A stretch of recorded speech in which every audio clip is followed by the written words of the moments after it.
అణిచివేతకు గురయ్యే వాళ్లకు ఆకలి ఉన్నవాడికి సమస్య ఉన్నవాడికి సంఘం అనేది తప్పకుండా ఉంటుంది అని చెప్పి స్టేట్మెంట్ ఇచ్చారు.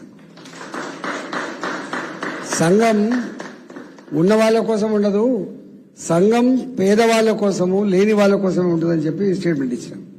పెద్ద పతాక శీర్షికలు వచ్చింది. మంత్రి కాదు కదా ఆయన. ఒక ప్రెస్ మీట్లో వారు అన్నారు, కొంతమంది వెధవలు మా దానిలో ఉండి వాళ్ళకి సపోర్ట్ చేస్తున్నారు కూడా అన్నాడు. ఇట్లా కొన్ని సంఘటనలు ఉన్నాయి. నాకు తెలిసి ఈ మొత్తం 22 సంవత్సరాల చరిత్రలో ఇందిరా పార్క్ దగ్గర ఆశా వర్కర్ కావచ్చు, అంగన్వాడీ టీచర్ కావచ్చు, అంగన్వాడీ ఆయా కావచ్చు, సెకండ్ ఏఎన్ఎం కావచ్చు, విఆర్ఏ కావచ్చు, విఆర్ఓ కావచ్చు, గ్రామ కార్యదర్శి కావచ్చు, మహిళా సంఘాల నాయకురాలు కావచ్చు, లేదా అనేక ఆర్టీసీ కావచ్చు, ఇట్లా అనేక సంఘాలు ఏవైతే టెంట్లు వేసినాయో ఆ టెంట్ల కింద తప్పకుండా పోయి సంఘీభావం చెప్పి వచ్చినటువంటి బిడ్డని నేనే, ఆనాటి నుంచి ఈనాటి వరకు కూడా. అందువల్ల మీరు కోటి నా మొత్తం ఏకరువు పెడితే అర్థం ఏంటంటే, డెఫినెట్గా ప్రతిపక్షంలో ఉన్నా ఏదైనా సమస్య ఉంటే కొట్లాడుతాం. అధికారంలో ఉన్నప్పటికి కూడా అధికారంలో ఉన్నంత మాత్రాన ఇది ప్రస్తావించకూడదు అనేటువంటి భావన మాత్రం నాకు లేదు. అది నాకు నచ్చితే తప్పకుండా అది న్యాయమైందని చెప్పి అనిపిస్తే డెఫినెట్గా దానికోసం కూడా కొట్లాడే అధికారం ఉంటాం కాబట్టి అడిగే ప్రయత్నం చేస్తాం, మెప్పించే ప్రయత్నం చేస్తాం తప్ప పదవి కోసం పెదవులు మాత్రం మూసుకోరని చెప్పి మీకు హామీ ఇస్తున్నా. రెండవది. మూడవది, ఇవాళ దేశంలో ట్యాక్స్ పద్ధతి, మొన్న జిఎస్టీ అప్పుడు కొట్లాడిన, జిఎస్టీ కౌన్సిల్లో నేను 4 ఏళ్ళు పనిచేసిన. నా ఫిలాసఫీ ఏంటంటే ట్యాక్స్ పేయర్స్ సంఖ్య పెంచండి, ట్యాక్స్ బ్రాకెట్లోకి ఎక్కువ మంది తీసుకురావడం ద్వారా లాభం ఎక్కువ ఉంటుంది తప్ప ఎక్కువ ట్యాక్స్ కట్టాలంటే ఎగవేతకు ఆస్కారం ఎక్కువ ఉంటుంది, ఎవిజన్ ఉంటుంది. మీరు ఈ రాంగ్ దాంట్లో పోతున్నారు. ఈ 30%, 40% ఇవన్నీ అవుట్డేటెడ్ పద్ధతులు. తక్కువ ట్యాక్స్ ఉంటే గింతే కదా అని చెప్పి కట్టుకుంటారు. దాంట్లో ఎక్కువ మంది కట్టుకుంటారు. ఎక్కువ మంది కట్టడం ద్వారా ట్యాక్స్ ఎక్కువ వస్తుంది, కానీ తక్కువ మంది దగ్గర ఎక్కువ ట్యాక్స్ వేయడం వల్ల ట్యాక్స్ తక్కువ వస్తుంది అని చెప్పి నేను చెప్పి 20 లక్షల బ్రాకెట్ వరకు, 20 లక్షల టర్న్ ఓవర్ వరకు జీరో ట్యాక్స్ ఉండే. మీ జిఎస్టీలో 20 లక్షల టర్న్ ఓవర్ వరకు జీరో ట్యాక్స్ ఉండే. ఈ మధ్య కాలంలో చూస్తా ఉన్నాం. డెఫినెట్గా మీరు ఏది చెప్తా ఉన్నారు, ఈ కాలంలో ఏ రేషియోలో అయితే ఇన్ఫ్లేషన్ వస్తుందో ఆ రేషియోపై జీతభత్యాలు ఏం పెరగవు. వాస్తవం చెప్పాలంటే మన ఇన్ఫ్లేషన్ తగ్గట్టుగా జీతభత్యాలు పెద్ద పెరగవు. ఇన్ఫ్లేషన్ ఒక్కోసారి 6% ఉంటుంది, 7% ఉంటుంది, 8% ఉంటుంది సంవత్సరానికి. ఈవెన్ పిఆర్సీ కూడా నీకు 25%, 30% పెరగదు. ఈ రేషియో తగ్గట్టుగా పెరగదు. మీ జీతభత్యాలు ఎట్లా పెరుగుతుందో నాకు తెలియదు, కానీ మొత్తం మీద ఇది. తర్వాత ఇంకొక మాట ఏంటంటే, అసలు కథ ఏంటంటే, ఉన్నంత వరకు బాగానే ఉంటుంది. అమెరికా లాంటి దేశంలో ఇవాళ జీతం వారం వస్తే, 15 రోజులకు ఒకసారి వస్తే, ఫస్ట్ వీకెండ్ అని చెప్పి మొత్తం ఖర్చు పెట్టుకొని వస్తారు.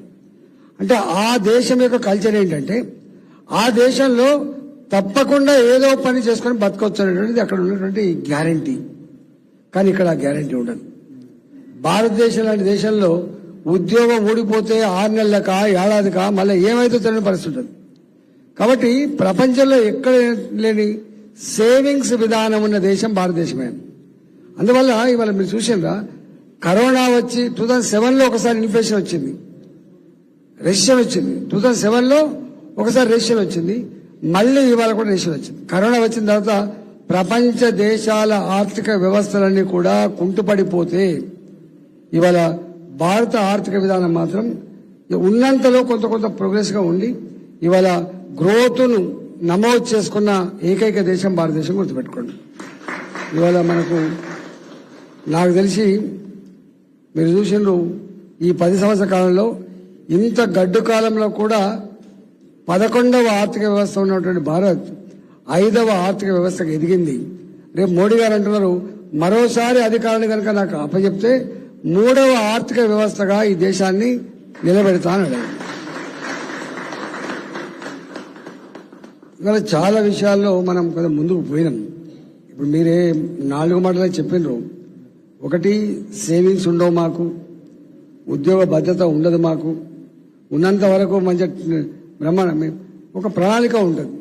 నాకు 40,000 జీతం వస్తుంది, 20,000 రూపాయలు నేను ఇల్లు కొనుక్కుంటే కట్టుకోవచ్చు, నా పిల్లల ఫీజు కింద ఇట్లా ఎక్స్పెక్టెడ్ అది ఉంటుంది.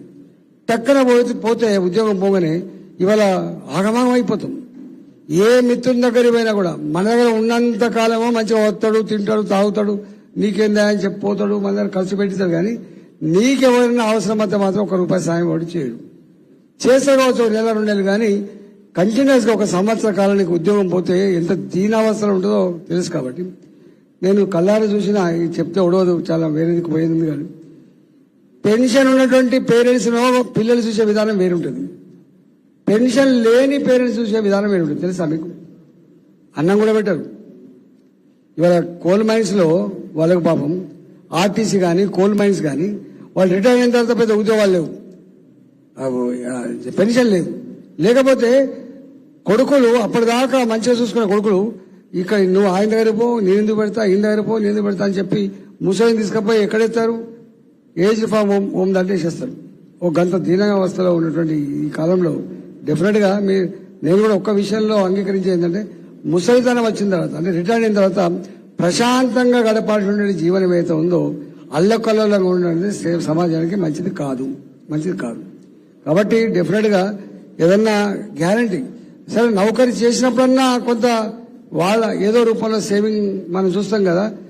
కొంత పాటు మన పొజిషన్, కొంత గవర్నమెంట్ సపోర్ట్ చేసి ఇట్లా కార్మికులకు కొంత చేస్తుందో అట్లనే చేయాలనేటువంటి కాన్సెప్ట్ మీరు చెప్తున్నారా, మరి ఏం చెప్తున్నారో తెలియదు. కానీ మొత్తం మీద అయితే కొంత 4 అంశాలు. ఒకటి, సంపాదించింది మొత్తం 40% ట్యాక్స్ రూపంలో, 30% ట్యాక్స్ రూపంలో పోయే పద్ధతి కాకుండా, ఇవాళ రకరకాల బ్రాకెట్లలో కాకుండా కొంత మాకు గ్యారంటీ కాబట్టి, ఏవైతే ఆస్కారం లేదు కాబట్టి, మాది వైట్ మనీ కాబట్టి కొంత దీనికి ఏదైనా ఐటీ ఎంప్లాయీస్కి ఏదైనా కొంచెమైనా ఎగ్జామ్షన్ ఉండేటువంటి ఆస్కారం ఉందా అంటుంది.